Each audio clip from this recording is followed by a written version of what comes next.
চৰকাৰৰ এটা ডাঙৰ এটা সাফল্য, ডাঙৰ এটা এচিভমেণ্ট। 4 মাহৰ ভিতৰতে ইমান ডাঙৰ এটা আমি সাফল্যতা লাভ কৰা এইটো ভাবিলে বেপাৰ নহয়। ডাঙৰ ডাঙৰ চৰকাৰবিলাকে, অন্যান্য ৰাজ্যৰ চৰকাৰবিলাকে যি কামটো আজি কৰিব পাৰে নাই, জনগণৰ কাৰণে যিখিনি সুযোগ সুবিধা দিব পৰা নাই, সেইখিনি সুযোগ সুবিধা অধিকাৰ প্ৰাপ্য অনুদান আমাৰ আজি কাউন্সিল চৰকাৰখনে হাগ্ৰামা মহিলাৰী দেৱৰ বলিষ্ঠ নেতৃত্বৰ কাৰণে এই চৰকাৰৰ আমাৰ ৰাইজৰ প্ৰতি কাম কৰিবৰ কাৰণে যিটো এটা আমাৰ এটা শপত, এই শপতটো আজি আমি পূৰণ কৰিব পাৰিছো। গতিকে আপোনাসকলে নিশ্চয় আগন্তুক যেটা আমাৰ আহি থকা দিন, আজি যেনেকৈ BTC ইলেকশ্যনৰ সময়ত আপোনাসকলে আমাৰ সহায় কৰাৰ কাৰণে এইখিনি যিখিনি আপোনালোকে অনুদান পালে, যিখিনি আপোনাসকলে সুবিধা পালে, আহি থকা দিনবিলাকতো আমাৰ এই সুবিধা দিয়াৰ প্ৰক্ৰিয়া চলি থাকিব। অকল এইবাৰহে আজিহে আমি দিছো, ইয়াৰ পিছত আৰু দিয়া নহব, ইয়াৰ পাছত আৰু এই ধৰণৰ অনুদান ভৱিষ্যতত আকৌ এইখন চৰকাৰৰ পৰা দিয়া নহব, সেই কথাটো আপোনালোকে কেতিয়াও ভাবিব নালাগে। আমি এই আমাৰ মা ভনীসকলৰ কাৰণে, আমাৰ দাদা ভাইসকলৰ কাৰণে, আমাৰ দুখীয়া জনগণৰ ৰাইজৰ কাৰণে এই যে অনুদান, এইখিনি সুযোগ সুবিধা আপোনালোকৰ কাৰণে আমি সময়ে সময়ে পৰ্যায়ক্ৰমে দি থাকিম। আহি থকা ইলেকশ্যনৰ পাছত এই যে এপ্ৰিল মাহতে আকৌ MLA ইলেকশ্যন হ'ব, আপোনাসকলে এই সময়তো নিশ্চয়কৈ যোৱা BTC ইলেকশ্যনত যেনেকৈ শপত খাই হাগ্ৰামা মহিলাৰী দেৱৰ নেতৃত্বত BPF দলটোকে আস্থা বিশ্বাসত ৰাখি মহতি আজি চৰকাৰলৈ আমাক পঠিয়াই দিলে, ঠিক তেনেদৰে আহি থকা MLA ইলেকশ্যনতো নিশ্চয়কৈ আপোনাসকলে এই দলৰ প্ৰতি যোৱাবাৰৰ লেখীয়াকে আস্থা বিশ্বাস ৰাখি পেলাই আমাক আঁকোৱালি ল'ব। আমাৰ প্ৰতি আপোনালোকে আস্থা বিশ্বাস ৰাখি সহযোগ আগবঢ়াব, সেইখিনি মই আজি আশা ৰাখিছো। আপোনাসকলে আকৌ যদি আমাক এইবাৰৰ আহি থকা দিনত যদি সহায় কৰে, আমাক যদি আপোনাসকলে আমাৰ বিচৰা ধৰণৰ যদি সহযোগ আগবঢ়ায়, নিশ্চয়কৈ ইয়াৰ পিছতো আমাৰো আকৌ আজিৰ পৰে চৰকাৰত অহাৰ পাছত যেনেকৈ আমি আপোনালোকক এই পুৰস্কাৰ, এই সন্মান, এই শ্ৰদ্ধা যে আমি আপোনালোকক জনাইছো, এই একেই ধৰণৰ পুৰস্কাৰ, সন্মান, শ্ৰদ্ধা MLA ইলেকশ্যনৰ পাছতো আমি আকৌ দিয়াৰ কাৰণে প্ৰস্তুত, আমি বদ্ধপৰিকৰ।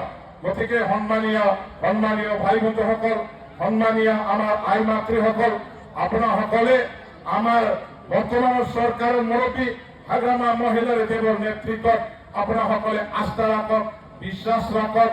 আমাৰ ককাই ভাই বন্ধুসকল, আমাৰ BPFৰ মুৰব্বী, BTC চৰকাৰৰ মুৰব্বী হাগ্ৰামা মহিলাৰী ডাঙৰীয়া দেৱৰ নেতৃত্বত আমাৰ BTC দুজন আজি এতিয়া আমাৰ EM আছে প্ৰকাশ বসুমতাৰী, এই প্ৰকাশ বসুমতাৰী দেৱৰ হাত আপোনালোকে মজবুত কৰিব লাগিব।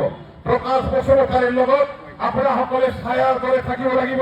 প্ৰকাশ বসুমতাৰীৰ লগত আপোনাসকলে দিনে ৰাতি একেলগে কাম কৰিব লাগিব।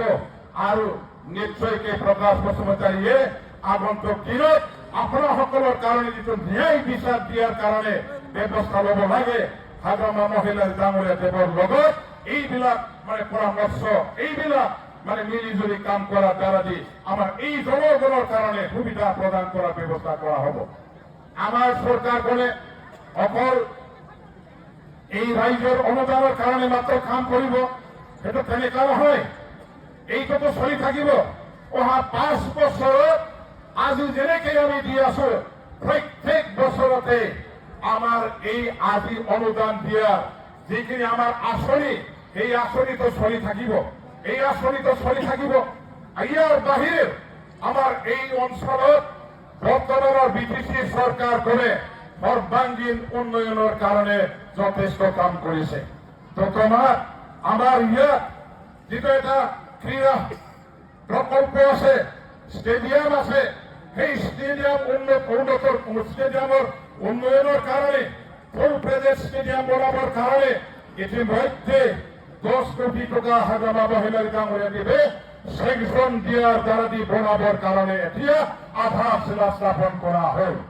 ঠিক তেনেদৰে আমাৰ এই অঞ্চলৰ ৰাস্তা ঘাট, নির্মাণের কারণে আসলে লওয়া হোক আমার জনসম্পদ বিভাগের করা আমি এই নাওর বিচার করা কহনিয়া প্রতিরোধের কারণে ইতিমধ্যে 1 কোটি টাকার আগর আসনি দিয়া হল।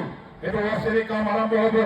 ঠিক ছেড়ে ধরে আমার এই ফেলা গঙ্গিয়া নদীর উপর গঙ্গিয়া নদীর গড়া কহনিয়া আমার এই খাসা সাহেব মিলনবাজার অঞ্চল প্রকাশ বসুমতারি দেবে 2 কোটি টাকার ইতিমধ্যে আসনে স্যাংশন দেওয়ার কারণে গোড়া কহনিয়ার কদমত করা যাওয়ার কোন প্রস্তাবের কারণে ইতিমধ্যে কাম আরম্ভ করেছে, স্যাংশন হয়ে গেল। ঠিক তেনে ধরে আজ এই অঞ্চলের জীবন দলং আছে, কাপড় দলং, পানি জোয়া দলং, সেইগুলা নির্মাণের কারণে আমি অসম সরকারের পৰা মই এমএলএ হিসাবে আমাৰ এই অঞ্চলত ভালেখিনি দলং স্যাংশন কৰে আনিছো। আমাৰ এই বৰ্ষিজোড়া পৰা পশ্চিম লাউডাঙ্গালৈকে যোৱা আমার এই দুর্নীবাড়ি নিগেজরা থানায় এই দালা बेखौ आं दा सेंसन लाबोबाय साननैसोनि गेजेराव बेखौ फाउन्डेसन खालामगोन। सुरसा खाथानिफ्राय बोरैगोथै बारिथिं थांनाय दला बेखौ खालामबाय। আমার গঙ্গার জাফরামরফরা সারাগুড়িলৈকে যোৱা যিটো ৰঙা নদীৰ ওপৰত দলং ইতিমধ্যে স্যাংশন দিয়া হল, আধাৰশিলা স্থাপন কৰা হল। বৰাগাড়ী আৰু খোলাবাৰীৰ মাজত খোলাবাৰী আৰু নাৰেংগুৰিৰ মাজত যিটো ৰঙা নদীৰ বাহা তাতে দলং এটা স্যাংশন দিয়া হল, ঠেকদাৰ হয়ে গেল। আৰু বড়গাড়ি নাৰেঙ্গুৰিৰ পিছত মাউৰিয়া গাঁওলৈকে যোৱা ৰঙা নদীৰ ওপৰত আসাম গভৰ্ণমেণ্টৰ পৰা দলং স্যাংশন দিয়া হল।